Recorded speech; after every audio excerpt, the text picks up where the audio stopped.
Bueno, muy bien. Bueno, muchas gracias a todos los que están asistiendo a este webinar. Y bueno, el tema de hoy es cómo se audita o qué es y cómo se audita el área de recursos humanos en una organización. Bueno, les recordamos que tenemos un taller próximamente, dentro de una semana, y vamos a hablar precisamente de gestión de riesgos y evaluación de riesgos con Canvas, ¿no? Nuestro próximo webinar sería el 13 de octubre y bueno, tenemos el taller que ya les había comentado, ¿no? También aquí están un poco de la empresa, de lo que hacemos y lo que somos. Todo este material va a estar disponible, o este material va a estar disponible en nuestro sitio de web, que es easythinking.com. Algunas normas para este chat. Bueno, pues las preguntas les pedimos que sean a través del chat, de favor de apagar sus micrófonos. Si tienen problema con la transmisión, apaguen sus cámaras, esto puede ayudar. Este webinar se va a grabar. Y si tienen algún problema, bueno, pueden comunicarse con Mónica Laguna, que está aquí, pero también lo pueden encontrar a través del WhatsApp, 81 82 54 83 61. Bueno, soy yo, Tomás Ibarra. Estoy en auditoría. Bueno, estuve muchos años en el área de auditoría de Axtel, y gerente, y antes estuve en Vitro, por más de 25 años, ya casi 30 años de experiencia en estas áreas de auditoría. Y bueno, ahí está un poco de mi currículum, ¿no? Por si quieren adentrarse más en él. Bueno, cuando empezamos a hablar de recursos humanos, la pregunta es, bueno, ¿qué se audita en recursos humanos? Voy a apagar la cámara porque necesito mejorar el internet, no va a ser que se apague. Muy bien. ¿Qué se audita en recursos humanos? Muchos dirían, bueno, pues lo que se audita es precisamente la nómina. Y sí, la nómina es una área o es un instrumento que se audita mucho porque, por ejemplo, en algunas empresas pues representa el 50 o el 80% de su gasto nominal. Entonces, pues sí es un rubro muy importante y eso se audita, pero realmente la nómina es lo único que se audita. Y pues no, digo, la verdad es que si hablamos de cuál es la aportación que tendría que hacer el recurso humano a la estrategia del negocio o el área de recursos humanos a la estrategia del negocio, pues sí, administrar o gestionar la nómina es una de las actividades más importantes, pero no es todo, ¿no? O sea, si, por ejemplo, a los empleados o a los colaboradores se les pagara adecuadamente, pues estarían muy contentos al principio, pero después, pues empezaría a bajar su rendimiento o mantendrían el mismo rendimiento que tenían antes. Y la verdad es que pagarlos bien no es suficiente, ¿no? Hay otras cosas que necesitamos hacer para ver que realmente estemos llegando a la estrategia del negocio. Hablando un poco de COSO, si se acuerdan, nosotros vemos COSO, control interno, y en este libro o en este marco de referencia viene la definición de control interno, que es un proceso llevado a cabo por el Consejo de Administración, la dirección y el resto del personal de una organización, diseñado con el objetivo de proporcionar un grado de aseguramiento razonable para la consecución de los objetivos relativos a la operación, a la información y al cumplimiento. Como vemos, pues es un proceso, es decir, no termina cuando hacemos la auditoría, sino el control interno es un proceso continuo, se tiene que gestionar y ayuda para apoyar el cumplimiento de los objetivos de la organización. Pero hay una parte que une este proceso con el apoyo de los cumplimientos de los objetivos de la organización, que es precisamente que el control interno es ejecutado por personas. ¿Qué quiere decir? Que no se trata solamente de manuales, políticas y sistemas y formularios, sino las personas y sus acciones o las acciones que éstas hacen aplican a cada nivel de la organización para llevar a cabo el control interno. Entonces muchas veces revisamos políticas, procedimientos, sistemas, pero pues si nada más revisamos eso, estamos revisando una parte parcial del control interno, no estamos revisando todo, necesitamos revisar todo pues todo, más, una cosa más que son la ejecución, ¿no? Lo que hacen estas personas. Si nos vamos a COVID-5, que es otro marco de control, vemos que COVID-5 dice que para que esto pueda funcionar, o sea, para que el marco de control de COVID-5 pueda funcionar, necesitamos 7 elementos. El primero son principios, políticas y framework o marcos de referencia. Necesitamos también procesos documentados. Necesitamos que la estructura organizacional esté adecuada a los principios, a la estrategia y a los procesos. También necesitamos tener o definir una adecuada cultura, ética y comportamiento de las personas. También necesitamos organizar a la organización, la información de la organización de una manera adecuada para que apoye los procesos. También necesitamos, evidentemente, servicios, infraestructura y aplicaciones o sistemas. Y finalmente, pues necesitamos personas, habilidades y competencias, ¿no? Lo que quiero rescatar aquí es que si se dan cuenta, hay dos aspectos que cumplen o que están orientados a las personas, que son la cultura, ética y comportamiento, y el número 4, y el número 7, que significa persona. COVID, y de hecho, uno de los, también en COSO, ¿cómo se llama? Ambientes de control también están divididos en dos principios. ¿Y por qué están divididos? Porque la cultura tiene que ver con el grupo de personas. Y el número 7, que son personas y habilidades, está hablando de una persona, o sea, de los individuos, o sea, de los individuos solos, ¿no? O de los puestos de trabajo. Y el número 4 está hablando del grupo de personas que trabajan en una organización. Por eso es que se divide. Hablando de cultura, bueno, pues podemos ya ver que una cultura es el conjunto de valores y normas compartidas por los miembros de la organización que controla las interacciones entre estos mismos miembros con sus proveedores, clientes y demás personas externas a la organización. Es decir, la cultura es cómo nos llevamos, cómo tratamos a las personas, que cuando se nos presenta una situación, cómo nos comportamos. Tiene que ver con el comportamiento de las personas. Recordando un poco, el modelo de cultura, estamos hablando que una cultura está fundamentada en creencias y valores, y estas deberían de generar ciertos comportamientos, debería estar soportada por ciertos símbolos y por ciertos sistemas. Ahorita hablamos un poco más detallado de eso. En algunas, el año pasado me parece hicimos una webinar hablando de cultura o cómo se audita la cultura organizacional. Ahorita les paso la liga por si quieren revisarla. Pero básicamente lo que te dice es que sí hay ciertos valores que debemos de definir y debemos de documentar. Si somos auditores, lo primero que debemos de ver es si esos valores están documentados. Por ejemplo, si estamos en servicio al cliente, debería haber unos valores en donde diga que el cliente es el elemento más importante o el factor más importante de éxito de la organización. Todos esos valores tendrían que estar documentados. Y el comportamiento que esperamos de nuestros colaboradores también deberían de estar bien documentados. Es decir, un comportamiento es tratar bien al cliente, satisfacer sus requerimientos, etcétera. O sea, esas son las cosas que podemos ver en las personas. Los comportamientos son acciones que hacen las personas y que podemos ver, ¿no? O sea, podemos ver que están tratando bien al cliente.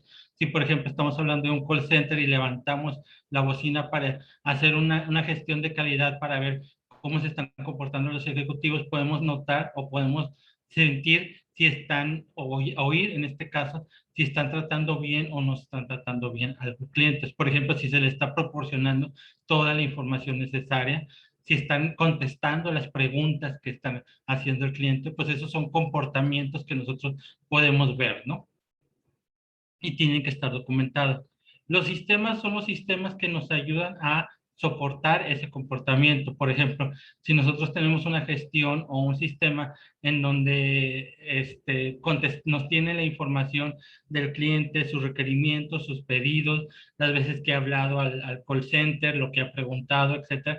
Esos son todos los sistemas que están para soportar esa cultura que nosotros queremos tener, ¿no? Y símbolos son cosas importantes y que debemos de tener también identificados que apoyen precisamente esta cultura. Por ejemplo, en una cultura orientada al cliente, pues el cliente es más importante, y si yo tengo proyectos y yo, por ejemplo, una de las creencias es que la rentabilidad del negocio, o la rentabilidad del negocio depende de la satisfacción del cliente. Por lo tanto, nuestros proyectos más importantes son los que den mayor satisfacción al cliente sin importar el costo. Si nosotros nos importa el costo, entonces ya no estamos hablando de una empresa orientada al cliente, estamos hablando de una empresa orientada a la rentabilidad.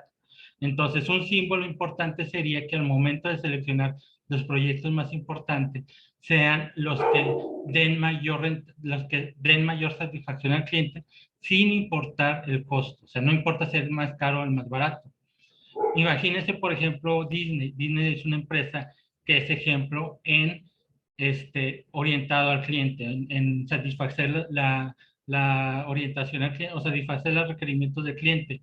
No es barato Disney, es caro, pero no se ponen, por ejemplo, a pensar en disminuir la calidad del, no sé, de los botargas de Disney o de esas botargas, hacerlas más baratas, sino al contrario, se trata parte de la magia de Disney o parte de lo que busca un cliente que va a Disney es recrear esa magia, ¿no? Y pues no podemos recrear esa magia con botargas chafas o con botargas mal hechas o que se noten de mala calidad, ¿no? Entonces, esos son símbolos que necesitamos tener y que necesitamos identificar. Adicionalmente, como ya lo habíamos dicho en el otro webinar, pues tenemos que identificar cuáles son los símbolos que no tenemos o lo que necesitamos reforzar y cuáles son los defectos que tienen nuestros sistemas. Si, por ejemplo, nuestros sistemas no están dando toda la información o no nos está diciendo cada vez cuántas llamadas nos ha hecho el cliente, pues son cosas que necesitamos poner en un plan de acción o remediación.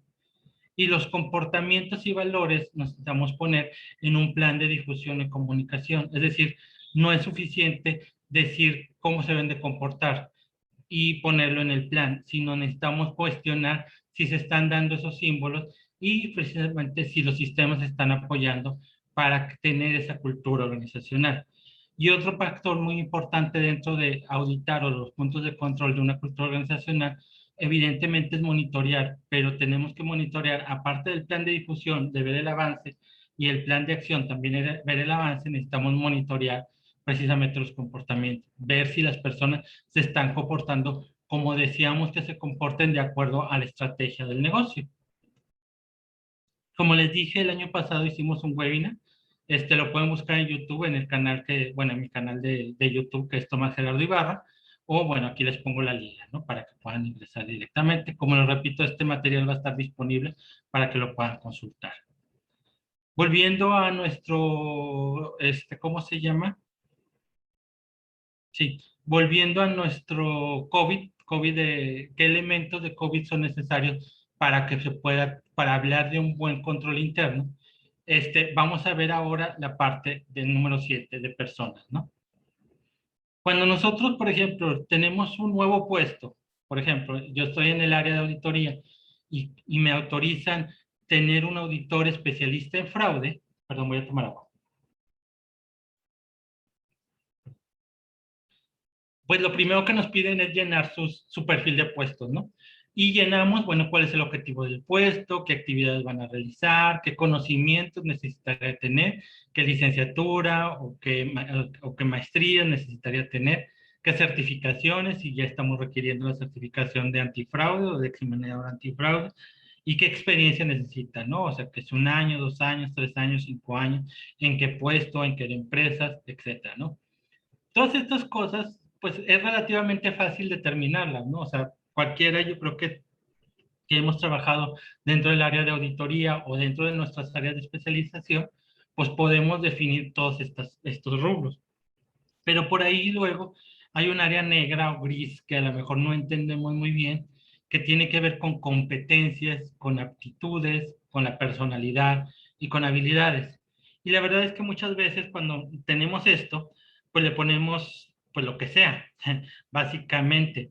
Y seamos sinceros, bueno, a mí me ha tocado trabajar en empresas y el área de recursos humanos te manda este formato y casi casi te dice, bueno, pues ahí llena.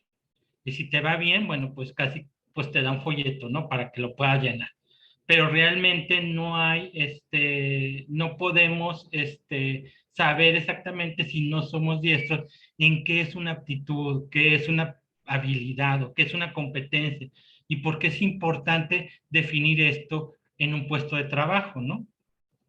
Bueno, hablamos de competencias, ¿no? Todo esto se puede definir en competencias.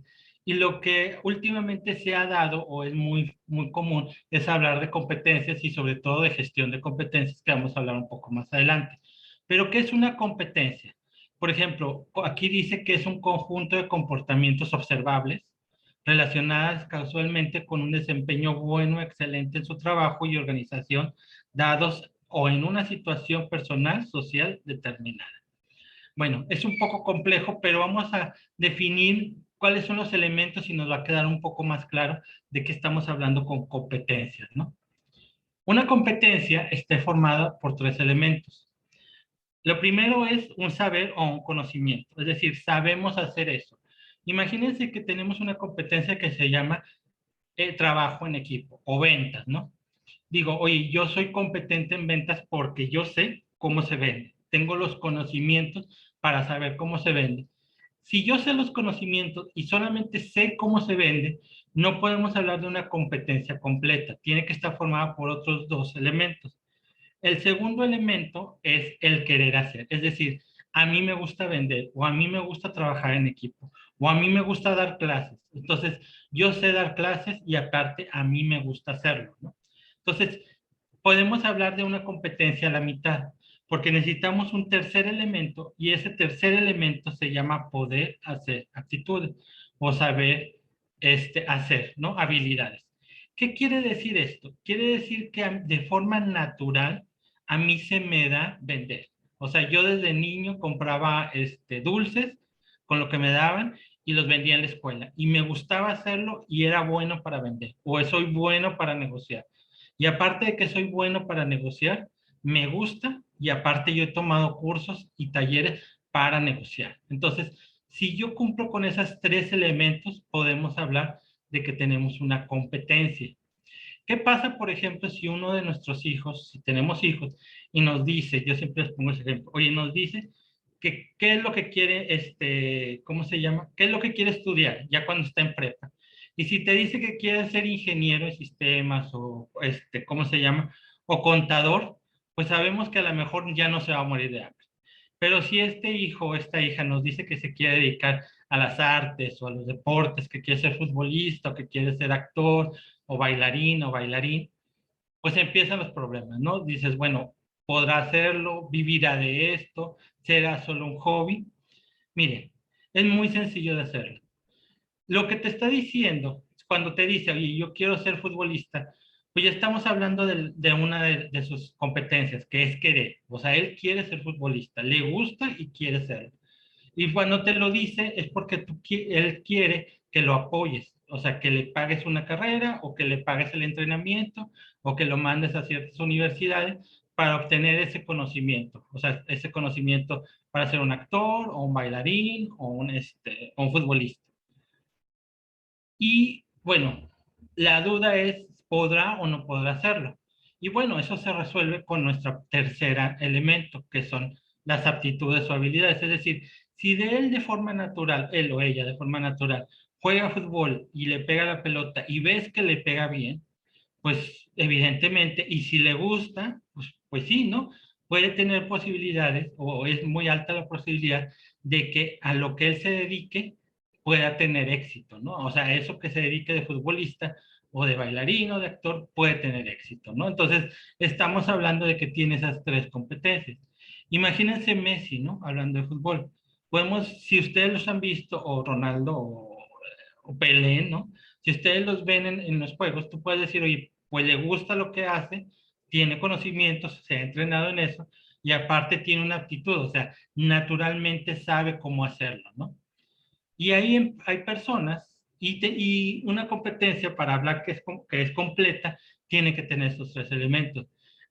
Otro, Carlos Vela, es otro jugador que cuando di esta plática, un director de auditoría me dijo, cuando yo hablaba de decir, puede ser que hay personas que sepan, que hayan entrenado fútbol, que naturalmente se les da, pero que no lo quieren hacer, no les gusta hacerlo.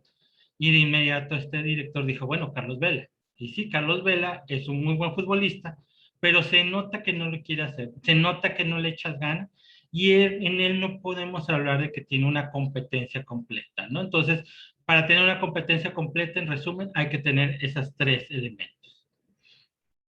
El conocimiento son necesarios y constituyen la base del desempeño. Es decir, como les decía, yo sé vender o no, bueno, no sé vender.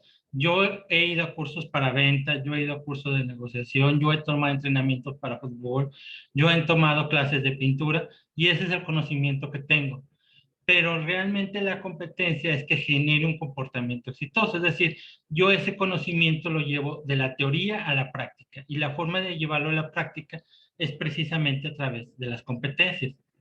Hay diferentes competencias. Hay competencias generales que están aquí, que es adaptabilidad al cambio, el compromiso, iniciativa, prudencia, respeto, integridad, conciencia organizacional, perdón.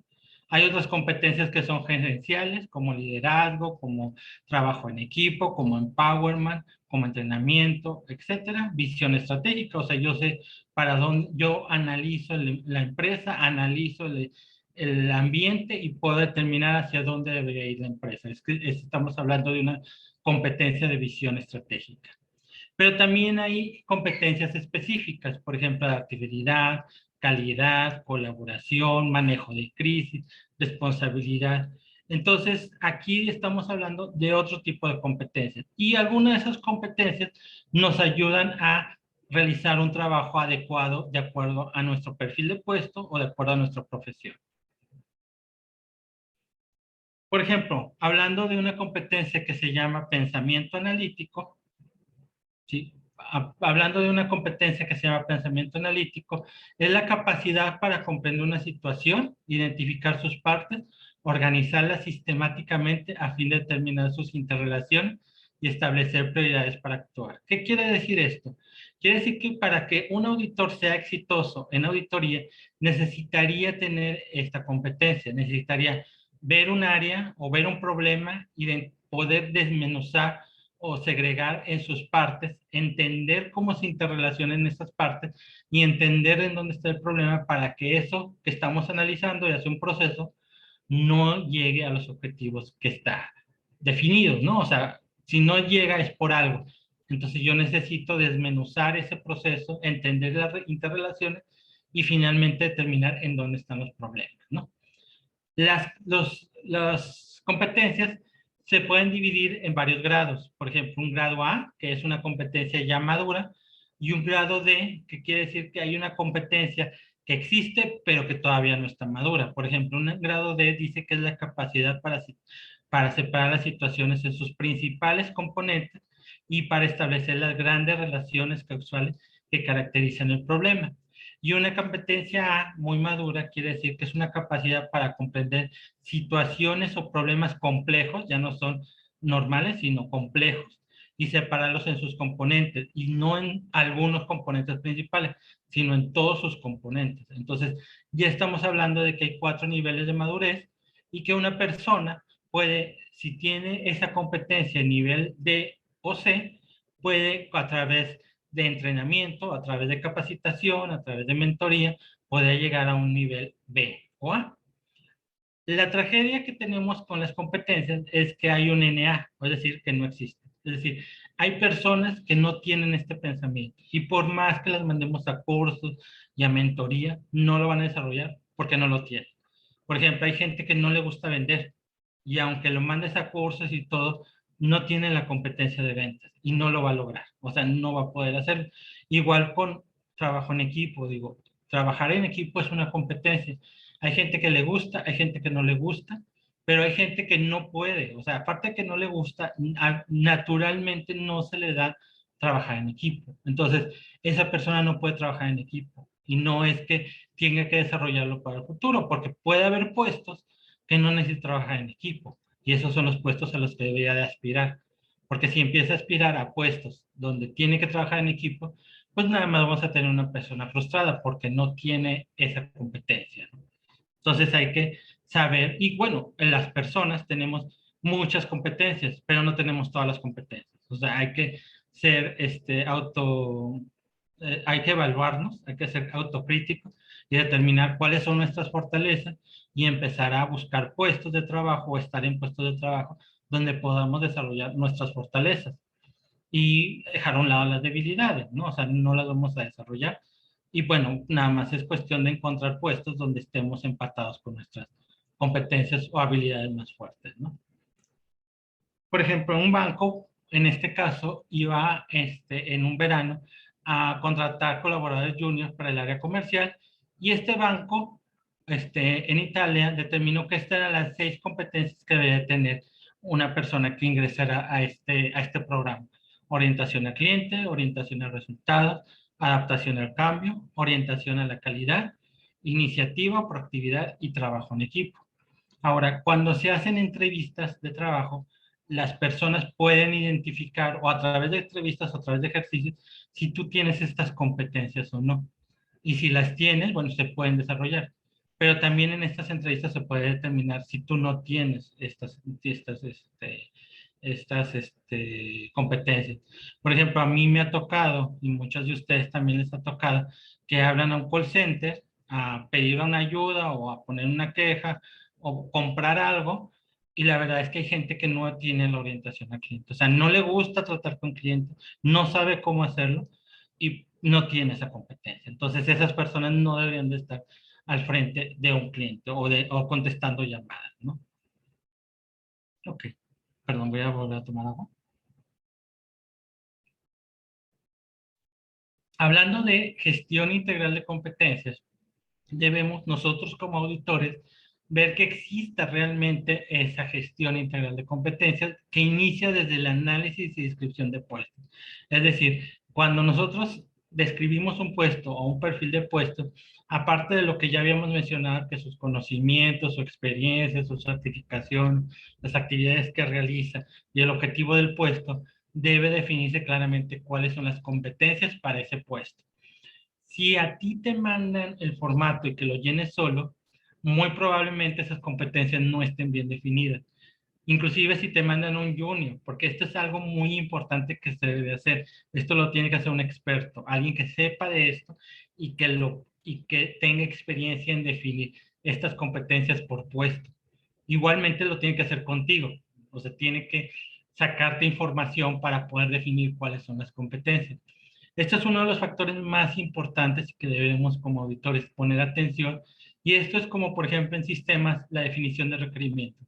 Si la definición de requerimientos está mal, cuando se analice y se diseñe y se construya, posiblemente tengamos un sistema que no sea lo que estamos esperando. Entonces, un factor crítico de éxito en el desarrollo de sistemas es que los requerimientos estén bien definidos. Y aquí lo mismo, que estén definidas bien las competencias por gente especializada y capacitada para definir esas competencias. Eso es algo que como auditores necesitamos revisar. Una vez que ya definimos las competencias, en la atracción y selección la deberíamos de hacer de acuerdo a sus competencias, es decir, a través del currículo sabemos qué experiencia tiene, qué conocimientos tiene, etcétera, pero a través de la entrevista y a través de ejercicios que se ponen, podemos determinar si se tiene o no esas competencias que ya se definieron en el perfil de puesto y si el candidato es viable para el puesto que está calificándose, ¿no? Que es candidato, ¿no? Una vez que tú defines las competencias y que dices, sabes que este candidato sí las tiene, tienes que definir a qué nivel está, si está en un nivel alto, si está en un nivel bajo o intermedio. Y en base a eso, sí, en base a eso tenemos que desarrollar planes, o sea, planes de capacitación y planes de sucesión, evidentemente. Y una vez que ya definimos en qué nivel está, tendremos que hacer lo que llaman la formación, es decir, darle capacitación para que mejore esas competencias y llegue a un nivel maduro. Puede ser a través de talleres, puede ser a través de mentorías, puede ser a través, hay varios métodos, pero ya está claro cuál es la competencia que él debe desarrollar. Y si ya está claro cuál es la competencia que él debe desarrollar, podemos hacer una evaluación de desempeño de sus actividades y evidentemente cómo ha madurado sus competencias.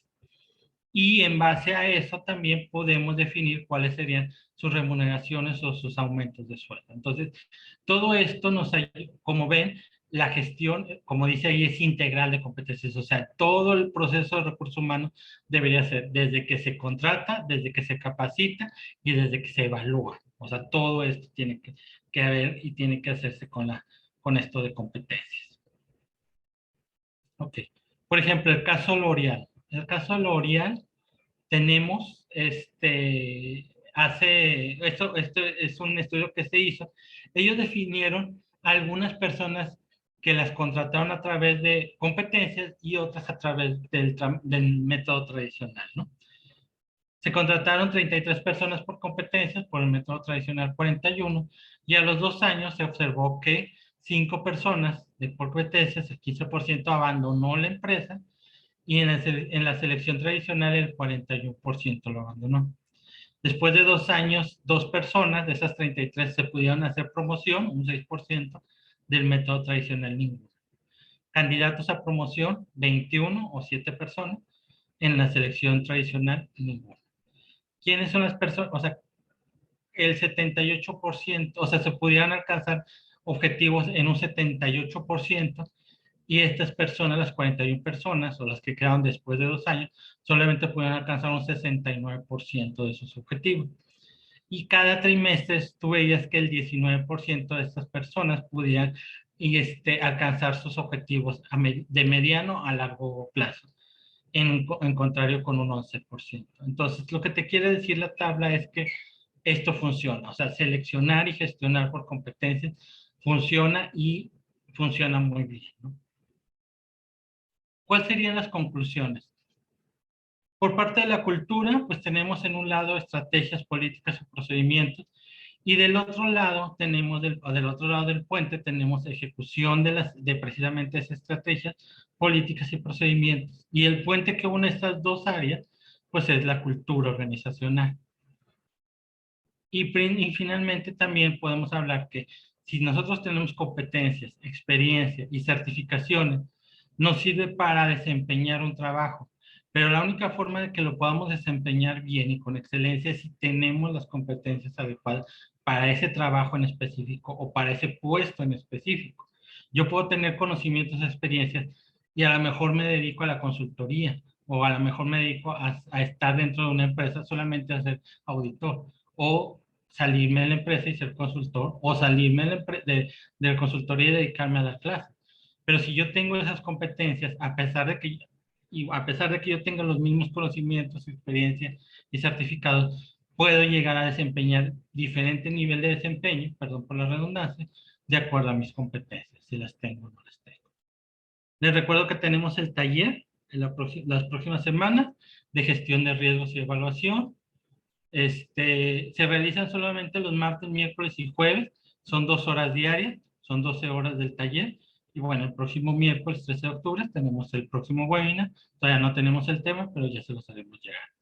Ahora sí, no sé si hay preguntas o respuestas acerca de la presentación.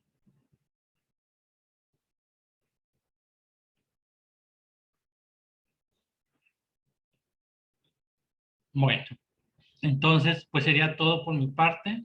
Aquí les dejo mis contactos, tanto también el de Mónica y el de Laura, también nuestro teléfono y nuestro correo, una pequeña descripción de nuestra empresa, y les recuerdo que todo este material va a estar publicado en easythinking.com.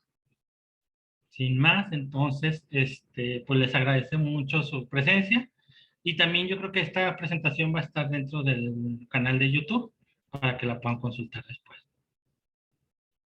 Bueno, pues muchas gracias a todos, y pues síganse cuidando. Aquí hay una pregunta. Muchas gracias. Saludos. Gracias, Ana Patricia. Muchas gracias y nos vemos.